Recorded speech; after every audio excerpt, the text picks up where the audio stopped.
It's third day and harvest your words.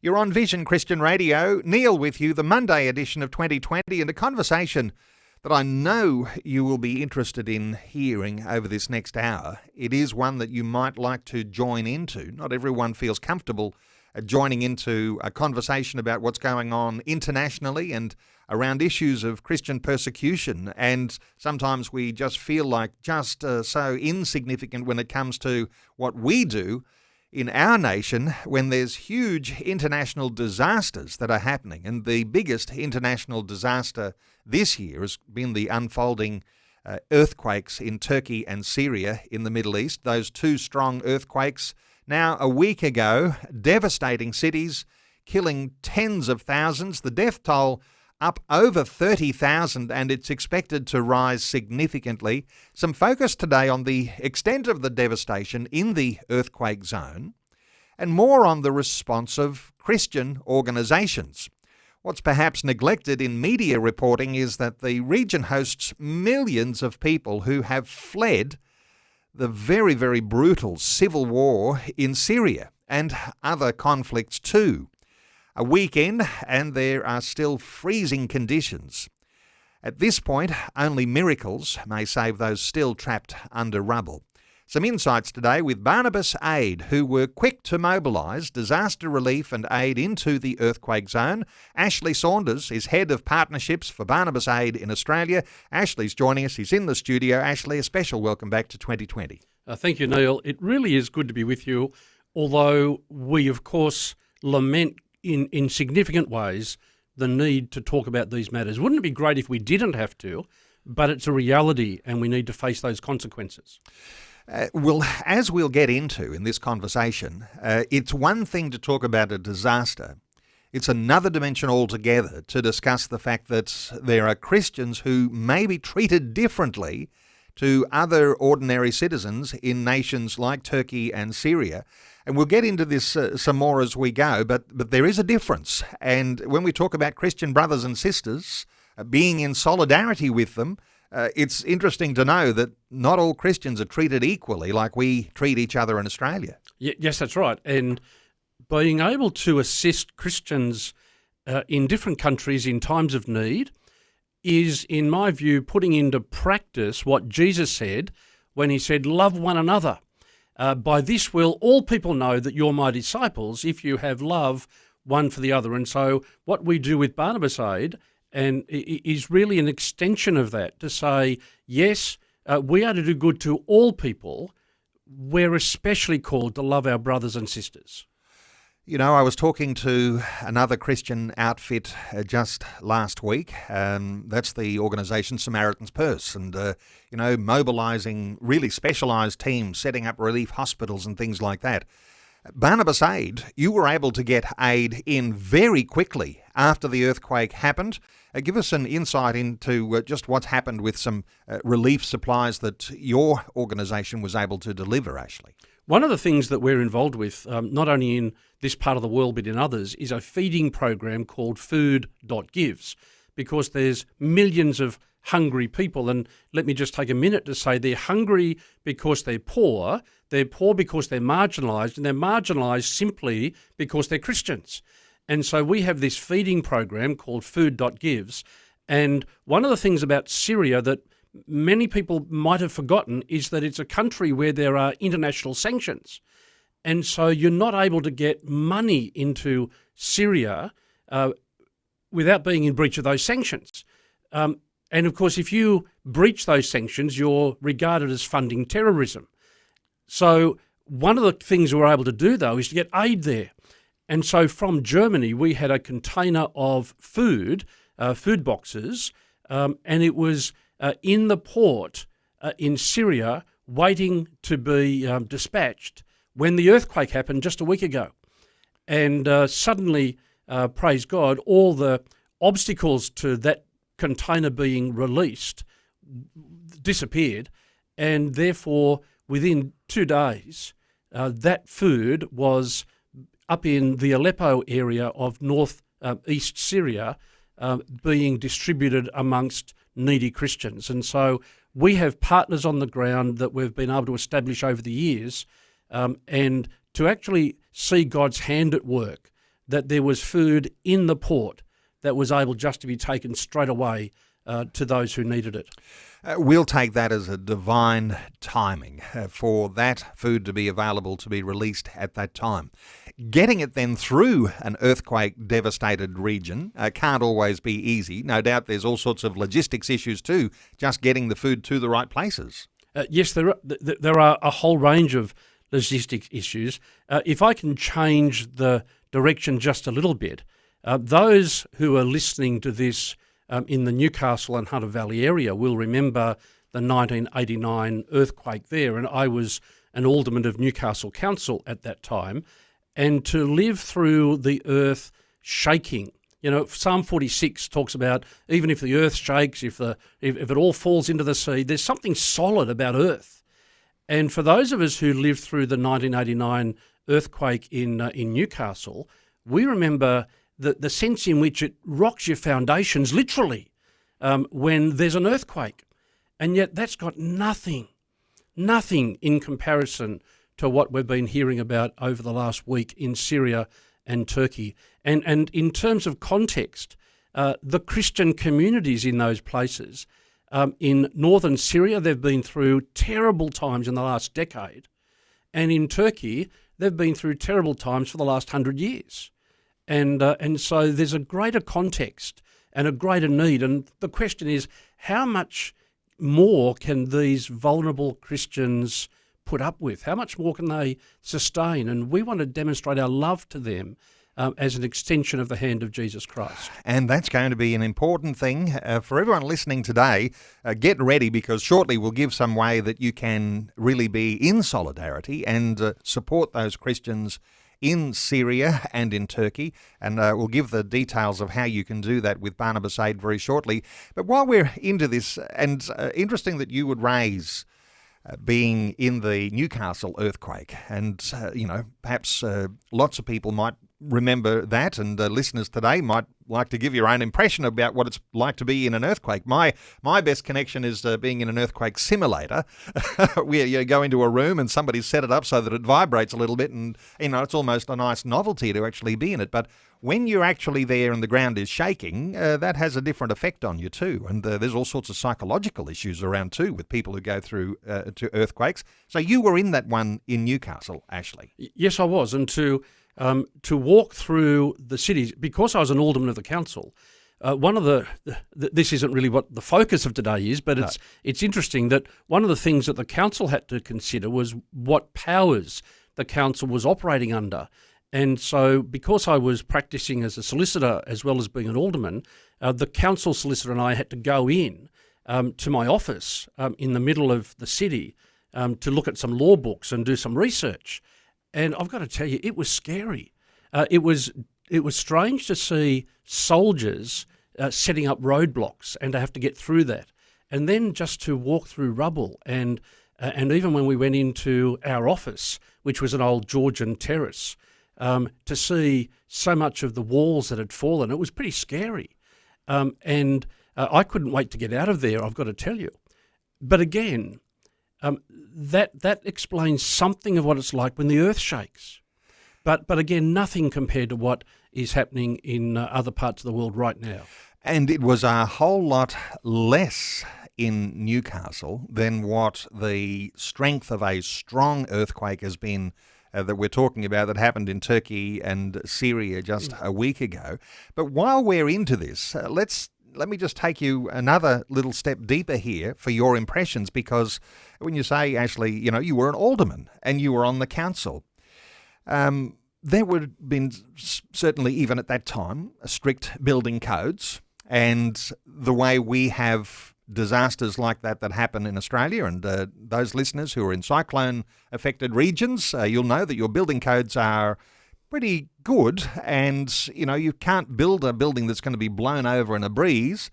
And perhaps in Newcastle now, you can't build a building that's going to be easily knocked over in an earthquake. But if we're talking about Syria, and if we're talking about Turkey, what I've picked up is that the building codes there are absolutely atrocious.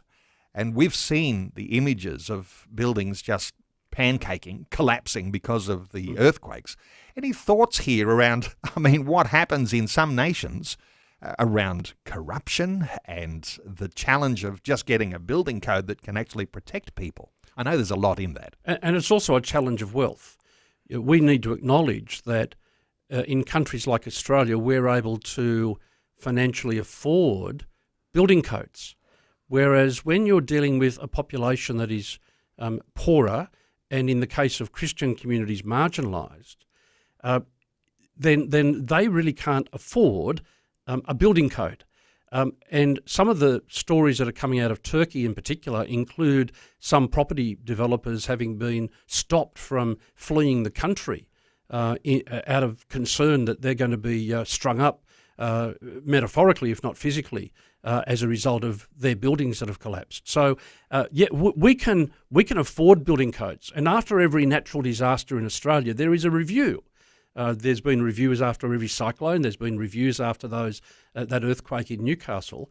And we do that review, and then we see how it needs to be adjusted or modified to some degree. And in places like Turkey and Syria, financially they don't have that luxury.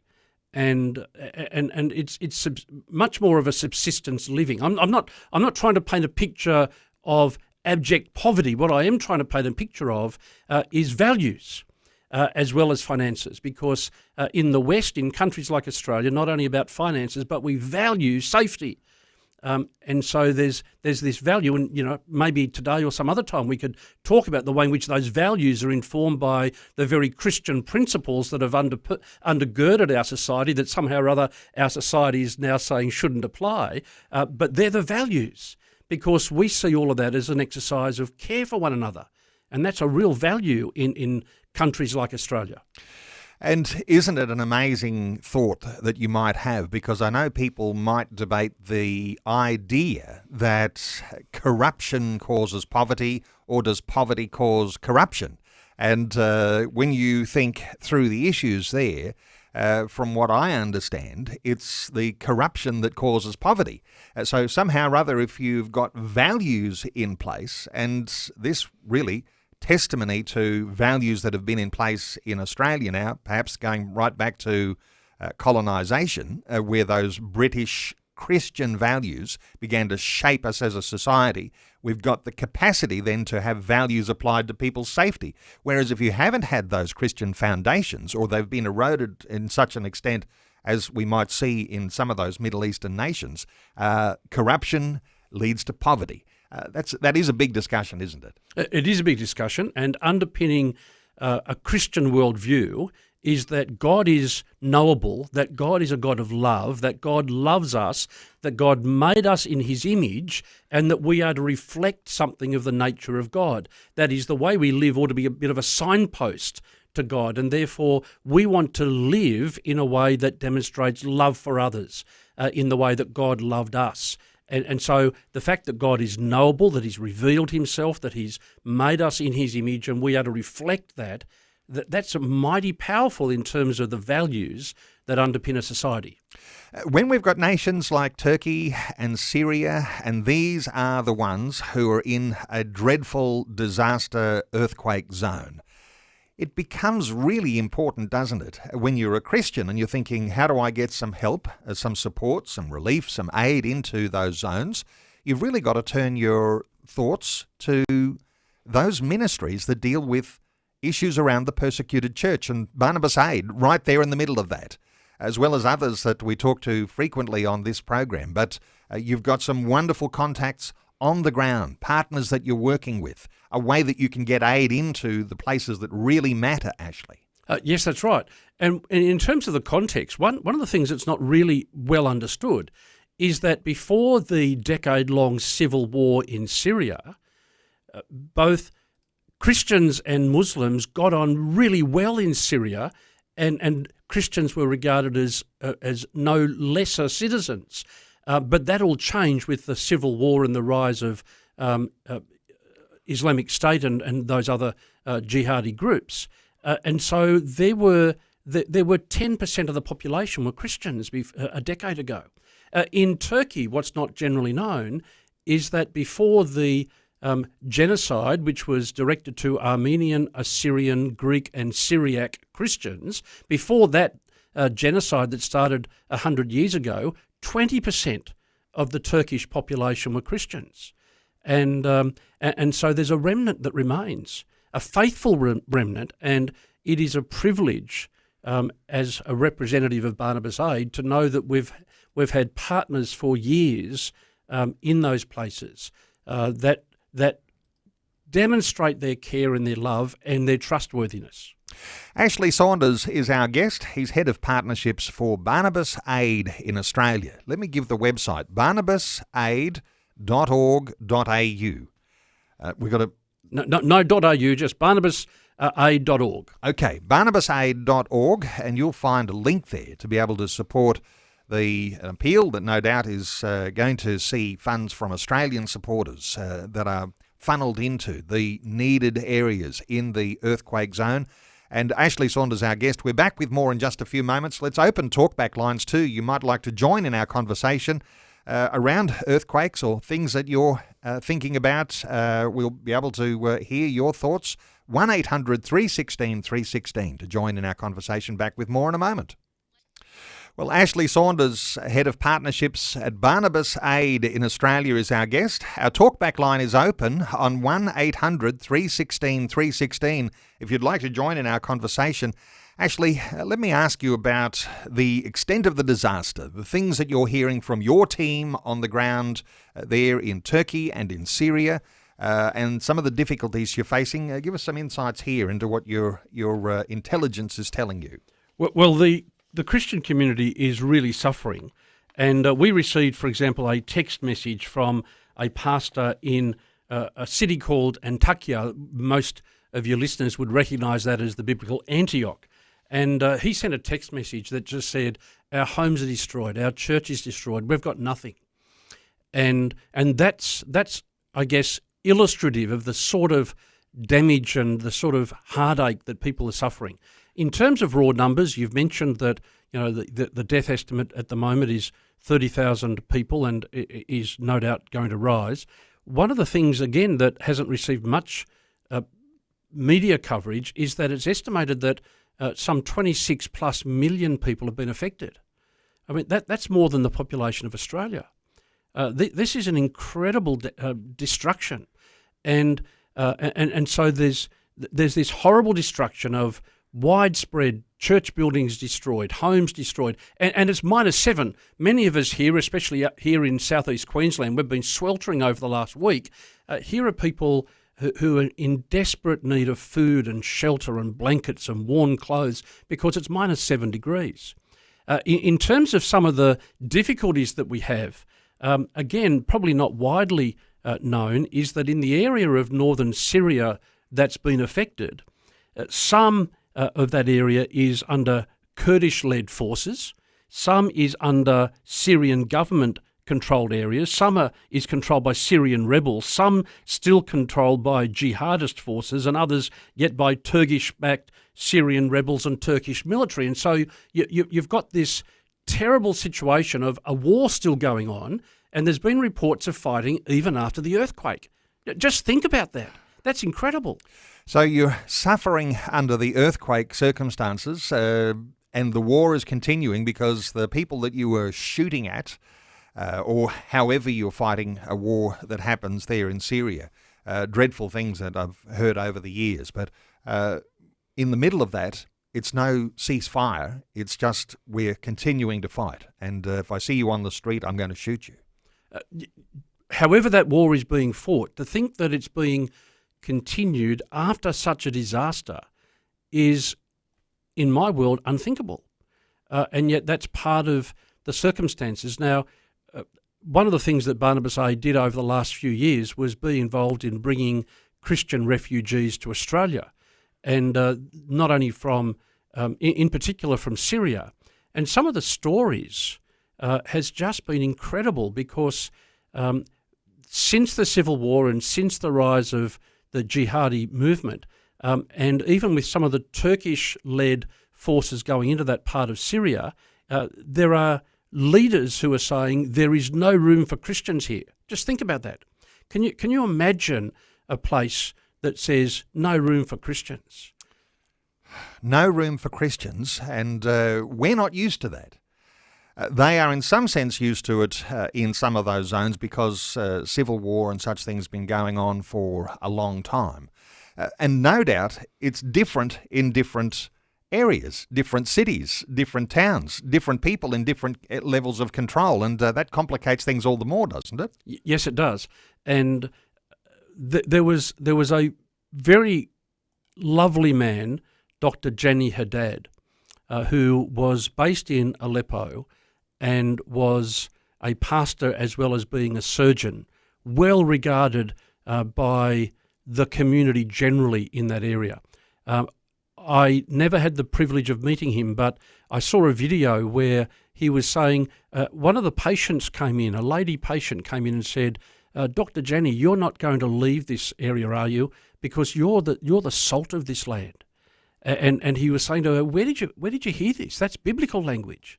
And so I mention that because he was one of the early COVID deaths when the coronavirus went through that part of Aleppo, that part of Syria, and he and a number of other church leaders unfortunately died in that first wave. And so on top of deprivation, on top of war, on top of discrimination, they've then had the coronavirus. And my heart goes out for people who've just been, to use one of our expressions, just gone through the ringer. They have suffered so much, and they haven't even been able to rely easily on the international community to support. It's not easy to support Christians within a nation like Syria because of the divergence of the number of different factions and parties and groups and religious organisations, and then who's supporting from the outside. Those things are very challenging. We're going to come back after Vision National News, and we're going to continue our conversation. Our talkback line is open on 1800 316 316. 1800 316 316. We are talking about the earthquake zones.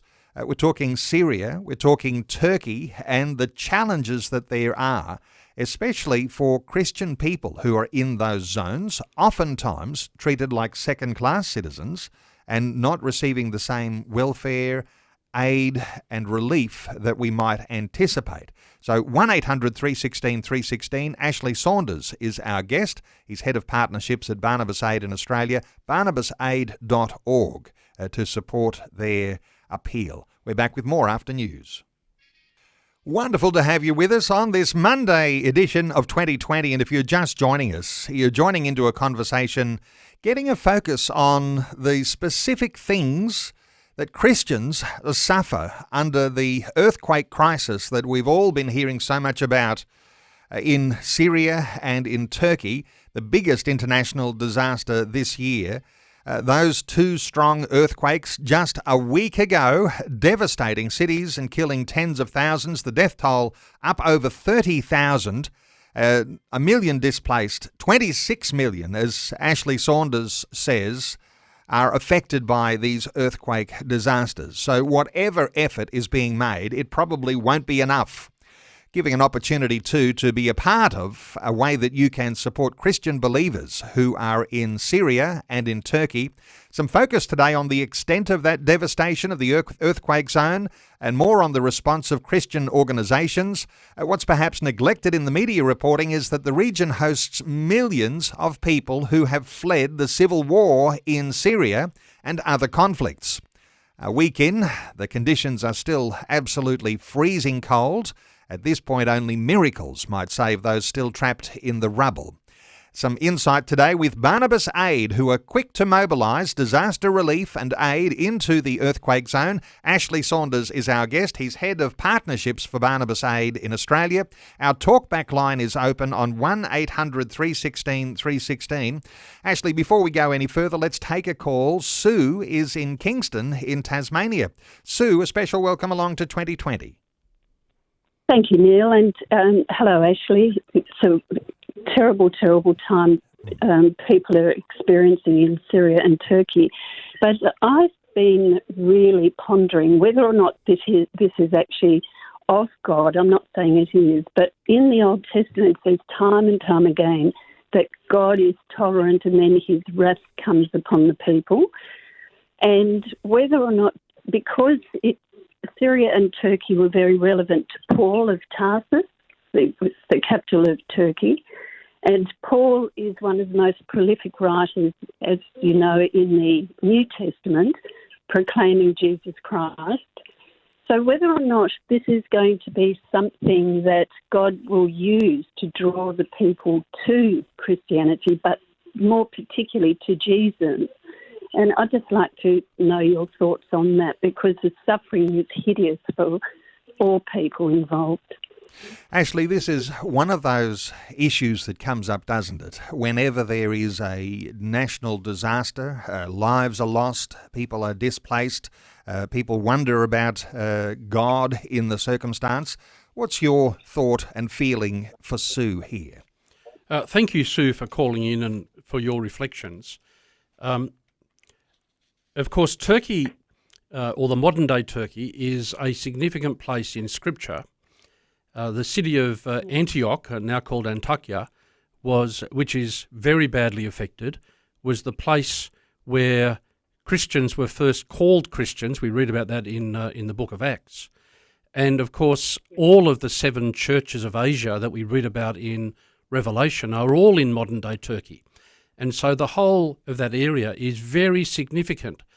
It was a significant part of the message of Jesus Christ going as those who fled religious persecution from Jerusalem and wider Israel, as they went north around the top of the Mediterranean, Syria and Turkey into Greece were significant for the early church. And there's been Christians there for 2,000 years. And they're in a very bad position now. I've already talked about what happened 100 years ago in the Ottoman Empire with the genocide, and so many survivors of that genocide went to and lived in Aleppo in northern Syria. That's why there's a significant Christian population in that part of Syria. And so, yes, it is a significant part of the world in a biblical context. And I guess what I would say in response to your specific questions are, firstly, that God can use everything. And whatever happens, the question is, how do I respond to that in a God-honouring way? How do I show something of the grace of God? How do I show the love of God? And that will look different to us in Australia as it will to the church in Syria and Turkey. And so I'm encouraging people to pray, and I'm encouraging people to give as they have the capacity to alleviate the suffering. And what the Christians are looking to do in Syria and Turkey, I saw something that a prayer network said, pray that the church in that area would be a great presence. Well, we do want them to be a great presence. We do want them to be salt and light. And in order to do that, we want them to be strengthened and encouraged. And so part of the way that Barnabas Aid operates is that we partner with Christian churches and denominations and organisations on the ground. And by encouraging them, Barnabas, of course, means the son of encouragement. That's what we want to do. By encouraging and equipping and funding those churches and denominations and Christian organisations, pray God, we're collectively helping them to be the salt and light in and to their local communities. And so, yes, we should always ask, in light of this, Lord, what should I do now? What are you calling me to do? And I do pray that as we are able to strengthen, as we're able to equip and enable the church, that they would be salt and light and that many would turn to know the living God. Sue, wonderful to call in, and I think there too at the heart of your question was an issue around the judgment of God. And my response oftentimes when there is a natural disaster, whether it's a natural disaster here in Australia or whether it's a natural disaster that something like this unfolding in an international context, oftentimes is to say you cannot say this is the judgment of God on a people, but on the other hand, you cannot say that it is not.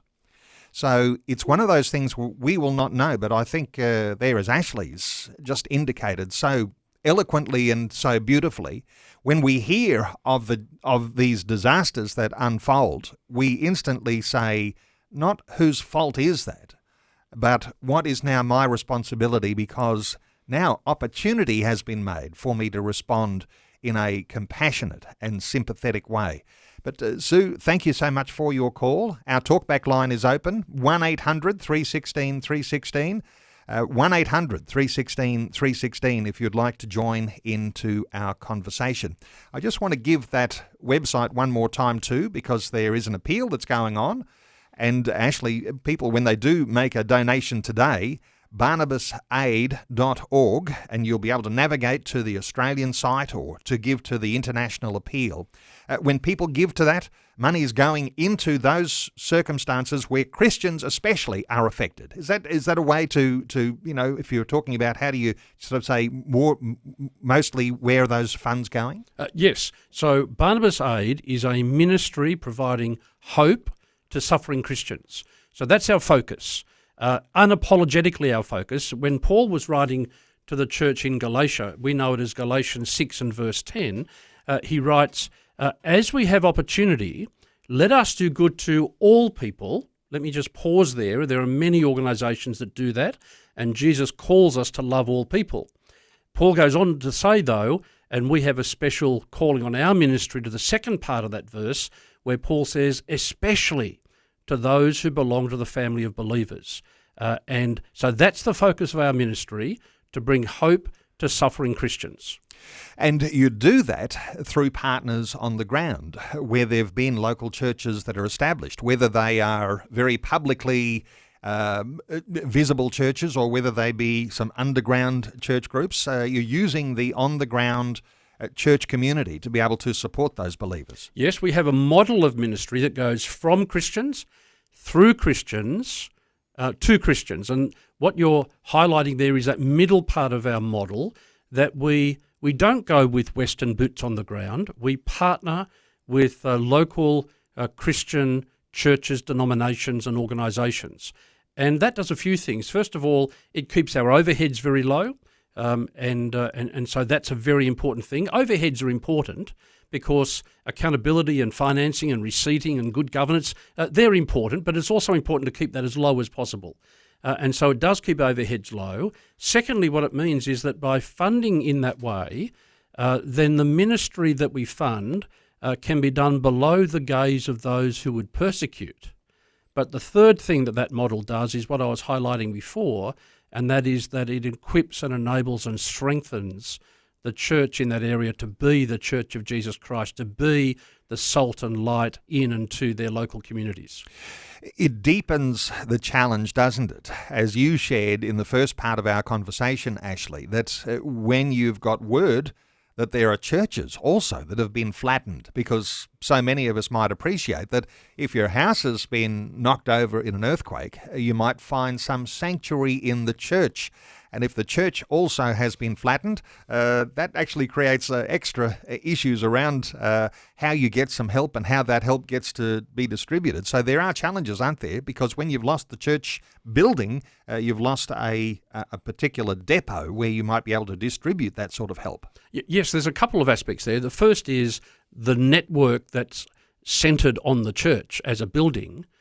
And the second part is actually the cost of re-establishing a Christian presence.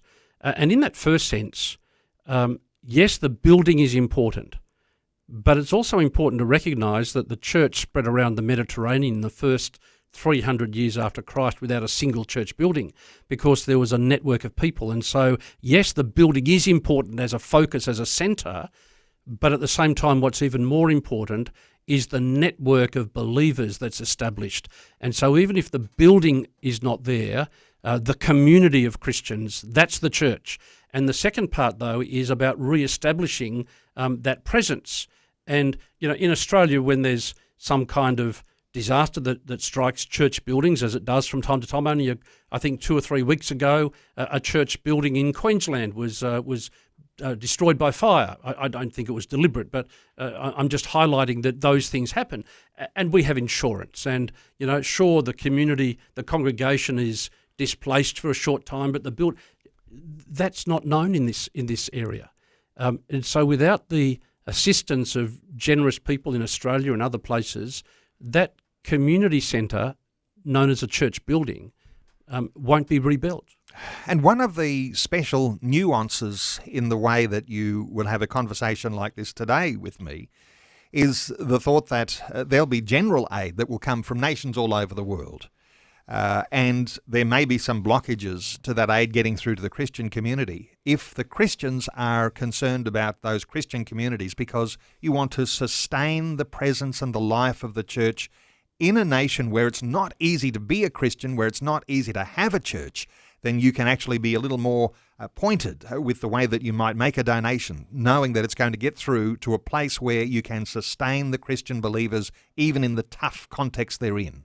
That's right. When I speak in churches, I was speaking at a church only yesterday morning, and I made this comment that one of the things that we do in Barnabas Aid is to fund disaster relief. And people often ask me, why? Why would you need to be involved in disaster relief? Surely, when there's a disaster, everyone gets helped equally. Well, you and I might like to think that's the case, but the reality is that in places where Christians are despised or marginalised or discriminated against or persecuted, the anti-Christian bias that exists before the disaster is often reflected in terms of how the disaster payments are meted out. And so in some places, Christians are either at the end of the queue or not on the queue at all in terms of disaster relief. In some places, as horrible as this sounds, in some places, I'm not making any suggestion that this has been the case in Turkey and Syria in the last week, but in some places, Christians are actually blamed for the disaster. And that's just unthinkable. And so in that kind of environment, if we don't help our brothers and sisters in Christ, who else will? There are many organisations of a religious nature, not just Christian, and of a secular nature, of a universal nature, plenty of organisations that will do good for the entire population. There are Islamic organisations that will do good to the Islamic population. And who's going to help out the Christians? And so that's where the Lord has put on the heart of the founders of Barnabas Aid that we have a special calling to make sure that we can bring hope to suffering Christians. Let's take another call. Anthony is in Melbourne. Hello, Anthony. Welcome along. Hi, thanks, Neil. I'm just calling up to give my view about the earthquakes and everything. In the Holy Scriptures, it talks about there'll be earthquakes, there'll be pestilence in the last days. So, with everything that's happening at the moment with Turkey and Syria, we shouldn't be surprised that there's earthquakes or that there's turmoil going on, because the Holy Scriptures say that perilous times will come. So with everything that's happening, as born-again Christians, we shouldn't be surprised with what's happening in the world. Good thoughts there, Anthony. Your response for Anthony, Ashley? Yeah, thanks, Anthony, for calling in and for raising that matter. And you're right that that's what the Scriptures say, and there is prophecy regarding those matters. I guess regardless of what one's view of eschatology, that is end times, regardless of what one's view is about that, I think what is beyond dispute amongst Bible-believing Christians is that we've been in the last days since Christ was ascended into heaven, and we're certainly closer to Christ's return every day.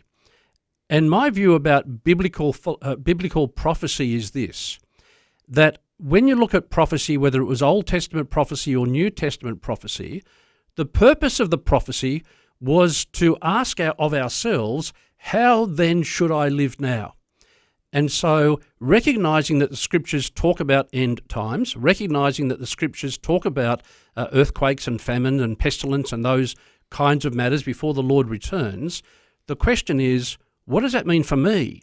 Ashley, what does it mean for me? What does it mean for you, Anthony, or for Neil, and for all of our listeners here today? How should I then live? And if these things that happen, horrible as they are, if these things are a spur for you and me and others who own the name of Christ to look at ourselves and be more urgent about making the most of today for Christ, then that is a good thing.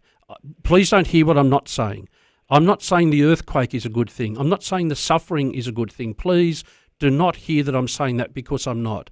But what I'm saying is it does give the opportunity for us to ask, how then should I live? And for me, instead of going from week to week and being focused on my retirement income that I'm saving up in something called superannuation, I'm not saying ignore those things, but I'm saying in addition to that, what does God require of me today? How can I today be the person God calls me to be? And that, in my view, is the point of biblical prophecy, and it's a great point that you've raised, Anthony, and I hope that that's been an encouragement to many of our listeners. Anthony, does that resolve your question there? Yeah, absolutely. You've summed it up well, and amen. God bless. Good on you, Anthony. Thank you so much for your call. Time is short now. We won't be able to take any more calls. Thanks to everyone who was participating in our conversation. Let me just come back to how people might respond, and a wonderful set of thoughts you delivered just a moment ago, Ashley, about how our response might move us to a place where perhaps we haven't responded to this in any way. We haven't been talking positively about how we might be supporting any sort of aid, welfare, any sort of charity that is sending any funds into here. Maybe there's not that sort of urgency, but it certainly has dominated the headlines. And as we talk about the numbers that have lost their lives, those who've been displaced, those who are affected, those who've lost their homes, the churches that have been destroyed, the businesses, the buildings, the infrastructure, everything that is really under such a dreadful circumstance right now. How do I respond? With my $5 or with my $500,000? People can give with the appeal that you've got going. So if someone goes to the barnabasaid.org website, how do they make that donation? On the very front page, as soon as I get to barnabasaid.org, the web browser will recognise that you're in Australia. If it doesn't, it will ask you to choose your region. And if it asks you to choose your region, choose Australia. And on the very front page, top banner, is reference to the appeal for the Turkey and Syria earthquake recovery. And so you don't have to navigate, you don't have to click on any links other than there on the very front banner, and you'll see Give Now or Donate. Okay, barnabasaid.org. And Barnabas Aid, it's a huge organisation. It's in nations around the world. Give us a little idea here how big Barnabas Aid is these days, Ashley, of which nations, which the prime nations that are supporting some of the initiatives we're talking about today? Well, I guess there's two answers to that question. There's those countries where we raise prayer, and might I just pause to say that's the most important thing I would ask people to do. The very most important thing to do is to pray for those who are affected, and to pray for me and for my response that it would be a godly one. So prayer is the most important thing. If people have the capacity to give financially, then I urge them to do that. But prayer is the most important thing. And so there are those countries where Barnabas Aid operates, where we raise awareness and raise prayer and raise funds, and we have representatives in some 14, 15 or 16 countries, I've lost count, around the world. And then there are those countries where we fund ministry. And again, when I go to churches, I often say, I really wish that I could tell you that we're closing our doors because Christians are no longer suffering. Christians are no longer being persecuted, but sadly, the incidence of suffering and persecution increases. And real hotbeds, there are some hotbeds of suffering in Africa. And I know that you were talking only recently about the situation in Nigeria, and the Congo is in a terrible situation. There's reports of horrible things happening in Mali, Mozambique. Mozambique is in a terrible situation, and Madagascar. In some of those African countries, Islamic State, even though they're no longer as prominent in Iraq and Syria, they've gone into Africa, and their African versions of that are just wreaking havoc. And so there are some 60 to 65 countries in which Barnabas Aid funds ministry every year. Okay, 65 countries, barnabasaid.org. As Ashley says, it'll take you to a page for Australians, barnabasaid.org. Ashley Saunders is Head of Partnerships for Barnabas Aid in Australia.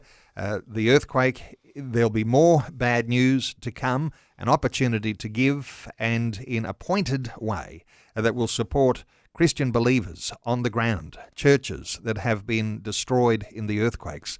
barnabasaid.org. Ashley Saunders, thanks so much for coming in and sharing your thoughts and heart with us once again today on 2020. Thank you, Neil, and good morning to your listeners.